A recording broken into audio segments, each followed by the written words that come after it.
देवरिया जिले के रुद्रपुर विकास खंड के बनियापाड़ निवासी धर्मपाल सिंह सोनू के जीवन के बारे में जानने के लिए टुडे इंडिया लाइव न्यूज के यूपी हेड सोनू कुमार यादव ने आज उनके निवास स्थान पर पहुंचकर उनके जीवन के बारे में जानकारी ली और उनसे जाना कि उन्होंने राजनीतिक में कब कदम रखा और समाजवादी पार्टी कब ज्वाइन की।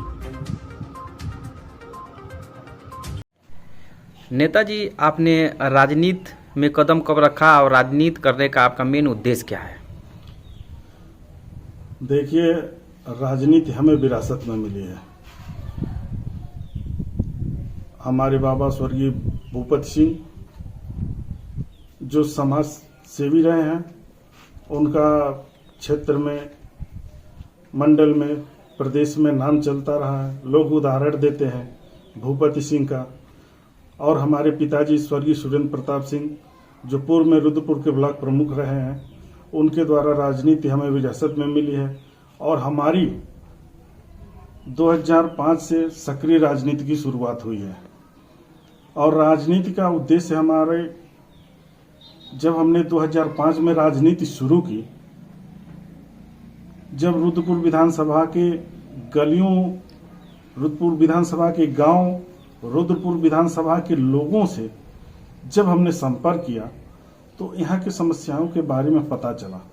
और यहाँ की समस्याएं अनगिनत थी, पहाड़ जैसे थी, हिमालय पर्वत जैसे थी।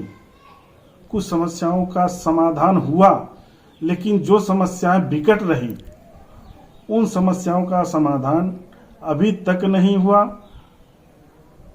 इसलिए हम राजनीति में अपने कदम को आगे बढ़ाते हुए हमने ये सोचा और ये सोच करके कदम रखा कि जब तक ये जिम्मेदारी अपने पे नहीं ले जाएगी, तब तक किसी दूसरे के माध्यम से इन जिम्मेदारियों को पूरा नहीं किया जा सकता।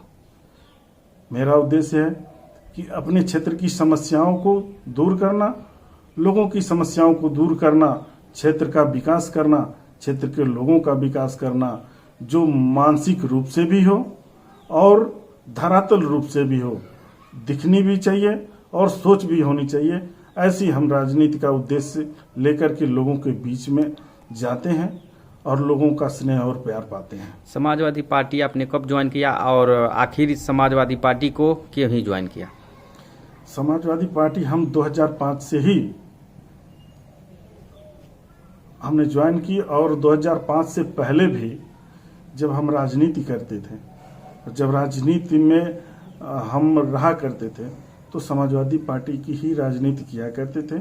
और जब हम एक उम्र में आए कि हमें अब सक्रिय राजनीति करनी चाहिए, तब हमने समाजवादी पार्टी ज्वाइन की। और समाजवादी पार्टी ज्वाइन करने का एकमात्र मकसद था विकास। माननीय अखिलेश जी राष्ट्रीय अध्यक्ष जी, माननीय नेताजी, वक्त 4.5 साल भाजपा सरकार को हो गया है, क्या इनके सरकार में जंगल राज है? देखिए, ये तो जनता बताएगी। 2022 के चुनाव में समाजवादी पार्टी के शासन में जंगल राज था कि इनके बीजेपी की सरकार में जंगल राज है, गुंडा राज है, ये तो जनता ही बताएगी और जनता ही सही निर्णय करके 2022 का चुनाव करेगी। आपका काफ़ी लंबा सफ़र हो गया समाजवादी पार्टी में और सरकार में भी आप लोग रहे हैं। जब आप लोग सरकार में थे तो क्या इसी तरह, जिस तरह 2021 में ब्लॉक प्रमुखी का जो चुनाव हुआ है और ब्लॉक अध्यक्ष का, जिस तरह महिला का चिर हुआ है और गुंडागर्दी हुआ है, आपके सरकार में भी इसी तरह हुआ था?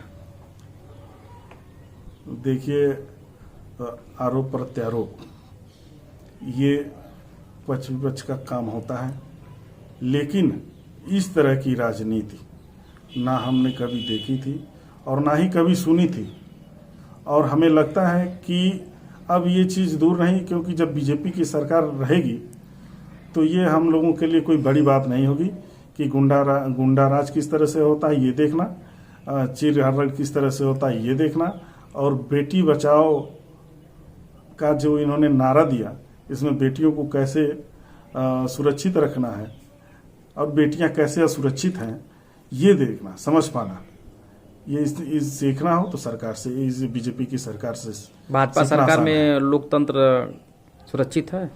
भाजपा सरकार में लोकतंत्र अगर सुरक्षित होता तो मन चाहे लोगों को जो सत्ता के अधीन है उन लोगों को गद्दी नहीं दी जा पाती।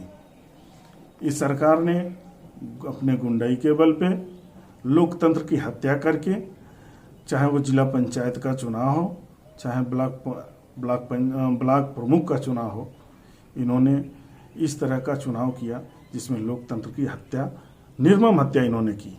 कानून व्यवस्था पे आप विश्वास कर रहे हैं इस सरकार में? कानून व्यवस्था इस सरकार की सबसे बड़ी कमजोरी है। कानून पे कोई लगाम नहीं है, चाहे वो जुडिशियल हो, चाहे कोई भी हो, इन पे इनका कोई लगाम नहीं है। कानून व्यवस्था बिल्कुल ध्वस्त है। इसमें हर तरह के लोग, हर नागरिक अपने को असुरक्षित महसूस करता है। बीजेपी की सरकार जब आएगी तो इसी तरह से लोग असुरक्षित रहेंगे, असहज रहेंगे। नेताजी, जब हम आपके निवास स्थान